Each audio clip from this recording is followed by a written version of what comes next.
સુરતના વેસુ ઉધના મગદલા રોડ ઉપર રિયલ એસ્ટેટની ઓફિસની આડમાં ચાલતા હુક્કા બાર ઉપર એસઓજી પોલીસે રેડ કરી હુક્કા બારના માલિકને ઝડપ્યો હતો. હુક્કા, ચીલમ અને ફિલ્ટર વગેરે મળીને કુલ 26,550 રૂપિયાનો મુદ્દામાલ જપ્ત કર્યો છે. મળતી માહિતી મુજબ સુરત શહેરમાં વેસુ ઉધના મગદલા રોડ હેપ્પી રેસિડેન્સીની સામે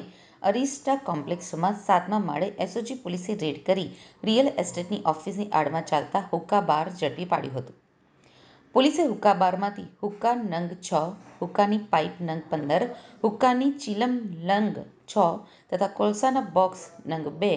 હુક્કાના ફિલ્ટર નંગ 150 તથા સ્ટીલના ચીપિયા નંગ 2 અને ઇલેક્ટ્રિક સગડી અને સ્ટીલની હાથાવાળી જાળી મળીને 21,100 રૂપિયાનો મુદ્દામાલ તેમજ રોકડા રૂપિયા 4,450 મળીને કુલ 26,550 રૂપિયાનો મુદ્દામાલ જપ્ત કર્યો હતો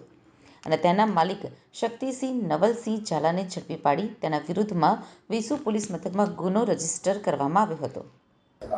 એસઓજીની જે કાર્યવાહી ચાલે છે એનડીપીએસને લગતી, એના અંતર્ગત ઈ સિગરેટ, વિદેશી સિગરેટ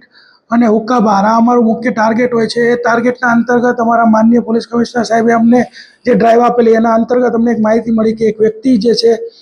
જે ઉધના મગદલા રોડ ઉપર હેપી રેસિડેન્સીના એરિસ્ટા કોમ્પ્લેક્સના 7મા માળે પોતે છે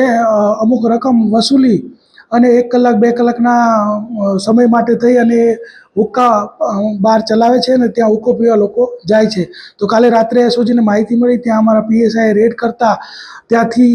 અમને ટોટલ 12 વ્યક્તિ મળી આવ્યા. એમાં જે હુક્કા બારનો સંચાલક છે જેનું નામ છે શક્તિસિંહ નવલસિંહ ઝાલા,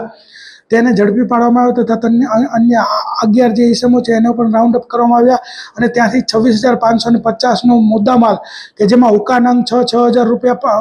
હુક્કા પાઇપ 15, ચીલમ, ફિલ્ટર વગેરે જપ્ત કરવામાં આવ્યું અને કાયદેસરની જે તમાકુ વેચાણ અને